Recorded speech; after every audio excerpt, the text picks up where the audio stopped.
पूरी होगी, हर मुश्किल आसान होगी और आपका हर दुख दूर होगा। गीता का ये ज्ञान अमृत से भरा है, जो इंसान के मरे हुए मन और जीवन में एक नई जान डाल देता है।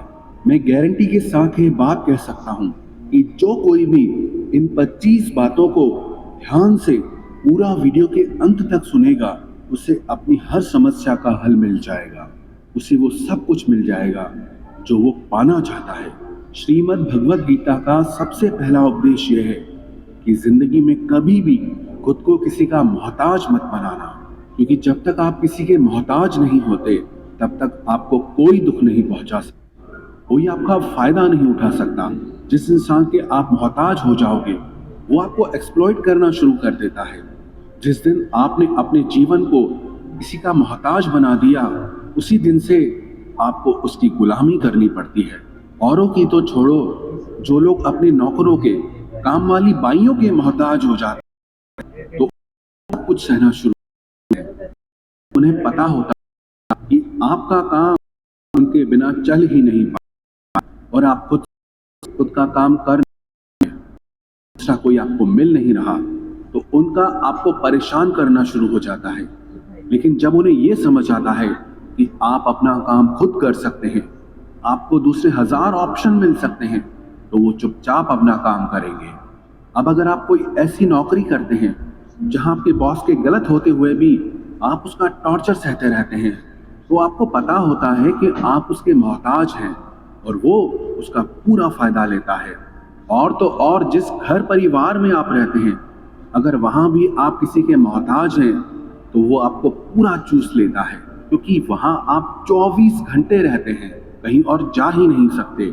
आपके सर पे चढ़ के नाचेगा वो इंसान और आपको पूरी तरह से अपने कंट्रोल में रखेगा। लोगों को बहुत मजा आता है अपने से कमजोर इंसान को अपने कंट्रोल में रखने के। आप चाहे 1000 उनके लिए अच्छा करो, चाहे हर वो काम करो जिससे उन्हें खुशी मिले, पर ऐसे लोग आपकी गर्दन को दबा के रखते हैं। आप में अगर कुछ प्रतिभा है तो आपके पंख ही काट दिए जाएंगे। हर वो कोशिश की जाएगी आपके साथ जिससे आप जिंदगी में कभी आगे ही ना बढ़ पाओ। किसी का मोहताज होना मर जाने से भी बदतर होता है। मोहताजी आपको गुलाम बनाकर रख देती है।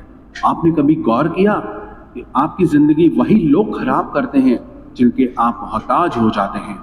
आपका सारा दुख वहीं से आता है जिसके आप मोहताज होते हैं।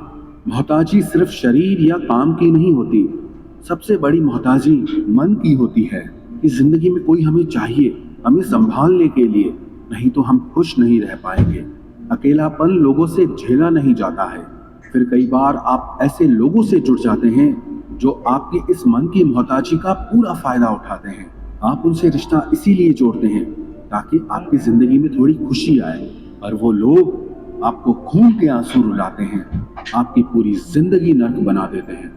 याद रखना एक बात, माँ बाप के अलावा ऐसा दुनिया में आज तक कोई पैदा नहीं हुआ है कि आप जिसके मोहताज हों और वो आपका फायदा ना उठाए। इसीलिए जिंदगी में कभी भी खुद को किसी का मोहताज मत बनाना।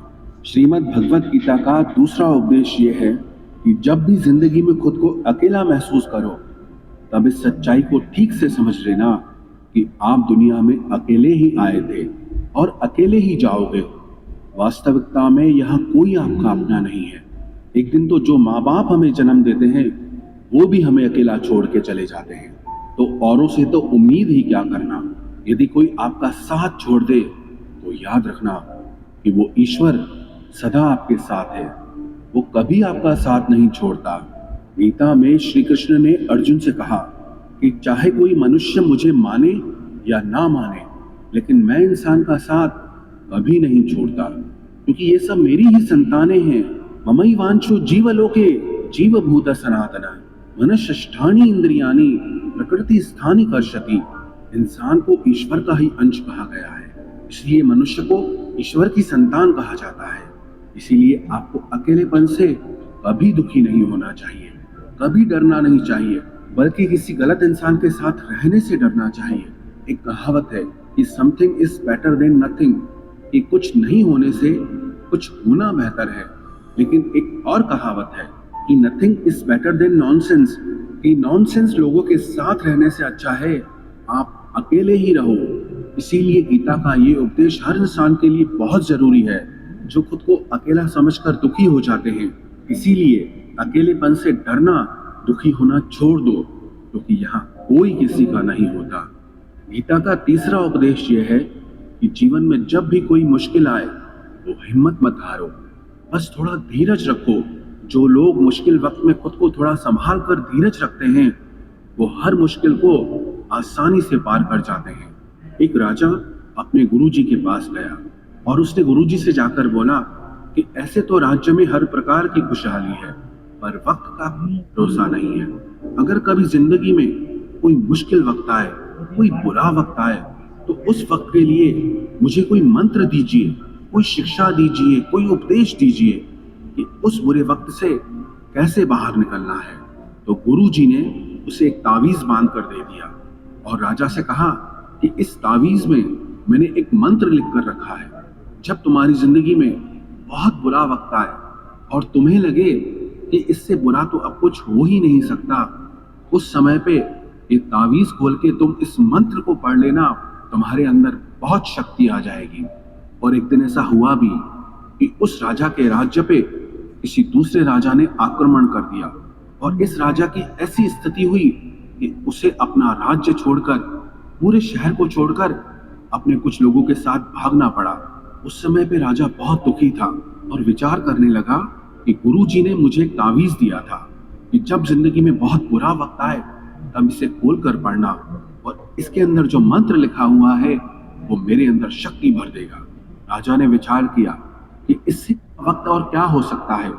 उसने गुरुजी का दिया हुआ वो तावीज खोला और उसके अंदर लिखा हुआ था कि ये वक्त भी गुजर ही जाएगा। इस वचन को पढ़कर राजा के मन में एक शक्ति आई, विश्वास जगा कि ये जो बुरा वक्त है ये भी टिकने वाला नहीं है, ये भी निकल ही जाएगा। इसलिए मुझे हिम्मत नहीं हारनी, वापस से अपनी सेना खड़ी करनी है।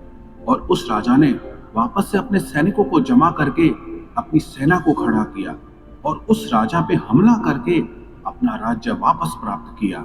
तो जिंदगी में स्थिति चाहे कितनी भी बुरी क्यों ना हो, वो हमेशा के लिए नहीं रहने वाली, वो भी एक दिन गुजर जाएगी। वक्त चाहे कैसा भी हो, एक दिन जरूर बदल जाएगा। हमारी जिंदगी में न जाने कितनी बार दुख आए, कितनी बार मुश्किल वक्त आया, लेकिन हम हर बार निकल जाते हैं। ऐसे ही आपकी जिंदगी में जब कोई मुश्किल वक्त आए, बुरा वक्त आए, तो मन में ये विश्वास रखना कि ये वक्त भी एक दिन गुजर ही जाएगा। इसलिए अपनी हिम्मत मत हारो। अगर आपके अंदर धीरज है तो आप बुरे से बुरे वक्त को भी जरूर पार कर जाओगे। श्रीमद् भगवत गीता का चौथा शिक्षा लो कि लोग असलियत में वैसे नहीं होते जैसा आप उन्हें समझ लेते हैं। यहाँ पर ना लोग अपने मुंह पर मुखौटा लगा के घूमते हैं। यहाँ हर इंसान खुद को अच्छा भगवान का टीका लग रहा है।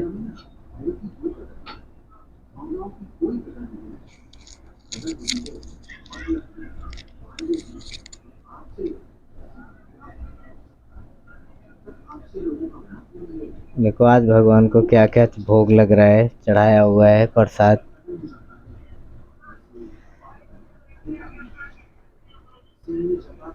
छोड़ दी ना अहाँ का कोनो तक ब्लाउज पे रहू तो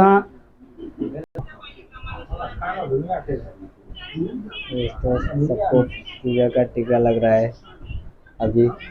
चोर तो भारी है ना।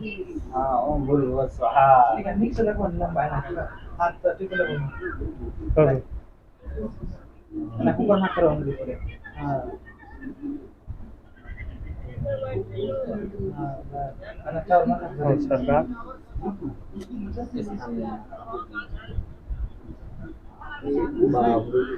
तो नहीं से करवा रहा है।